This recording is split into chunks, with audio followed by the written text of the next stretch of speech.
breaking news this morning coming out of East Nashville. A fire forcing a couple of residents out of their home overnight. News Channel 5's Matthew Torres is live for us. And Matthew, was anyone hurt? Steve, no, luckily nobody was hurt, knowing that they had seconds to really just get out of this home since the flames and smoke quickly spread throughout. This morning, both mom and daughter who lived here are now safe. One of the residents here was still awake, was laying in bed, and she started hearing a popping noise, and then shortly after that the alarms went off. Firefighters quickly contained it before spreading to destroy the entire home. Now, this happened around 12:30 this morning.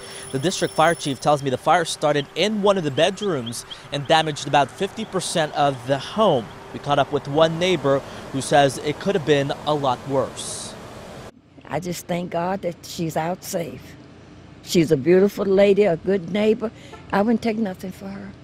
Matter of fact, all of my neighbors around here, we're just a family. All right, now that the sun is coming out, we get a better understanding as far as the damage. As you can see by this window, it looks like it's smoldering once again. We've been out here for a few hours now, but this is the first sight of smoke that we've seen just within the past few minutes. So far, we don't know the exact cause of the investigation, but it looks electrical in nature. We are told the fire marshal will be out here this morning to continue the investigation. For now, we're reporting live in East Nashville. Matthew Torres, News Channel 5. Thank you, Matthew. Developing news now out of Rutherford County, where someone opened fire on Sheriff Robert Arnold's home. It happened around 9 last night. Sheriff Arnold and his family were home at the time. Fortunately, no one was hurt. Nobody was hurt, and we're very thankful for that. The sheriff and his family are pretty shaken up, as you can imagine, but we're just really thankful that everybody's safe. The suspects took off, and right now it's not clear whether the home was targeted. We're expecting an update from Murfreesboro Police later this morning. You can look for updates on our website, newschannel5.com. And 3 people have been arrested in connection with a meth lab found over the weekend in Lebanon. We told you about this story yesterday, but now here's the update. We have pictures of the suspects. Michael Linear, James Mofield, and Jamie Mofield, all facing drug charges. Police were called to the Days Inn on Cumberland Street in Lebanon Sunday for a possible drug overdose. Once they got there, however, they found something completely different. Several items used to make meth. In fact, the room at that Days Inn had to be quarantined. 2 suspected burglars are behind bars after getting caught in the act. Lebanon police say they found Tony Williams and David Ballinger while responding to a burglar alarm at Mann Motorsports around 2 yesterday morning. We're told the duo also burglarized 2 other nearby businesses and vandalized a camera system and 8 vehicles. They're now facing multiple charges. A teacher in Kentucky in some trouble this morning.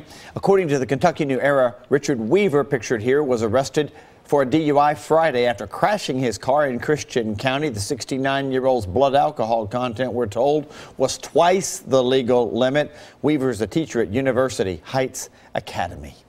One local community opening their wallets to help a couple who lost their young sons in a car crash back on New Year's Eve. The Hills were sitting at a stoplight in Winchester when a car going 90 miles an hour slammed into the back of their van. Aaron and Lynetta Hill were seriously hurt, and their twin boys, James and John, were killed. The auction held for the family took place over the weekend. It brought in $76,000 to help them pay their medical bills. We're told one family even drove all the way from South Carolina to show their support. That is such a sad, sad story still. Wow. All right, most Comcast TV customers have their channels back this morning after a big outage yesterday.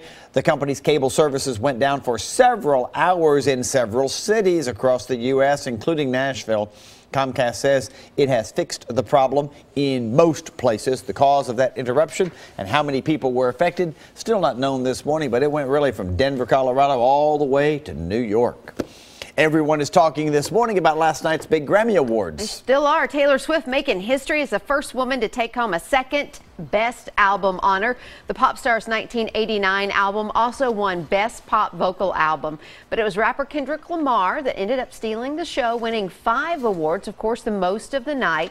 There were also several winners with Music City ties. Pop singer Meghan Trainor, of course, she's from right here in Nashville, won a Grammy for Best New Artist. And Chris Stapleton took home 2 awards, one for his album and another for Best Country Solo Performance. Stapleton also joined Gary Clark Jr. and Bonnie Raitt for a tribute to B.B. King. We have that performance plus several other emotional tributes still ahead on News Channel 5 this morning.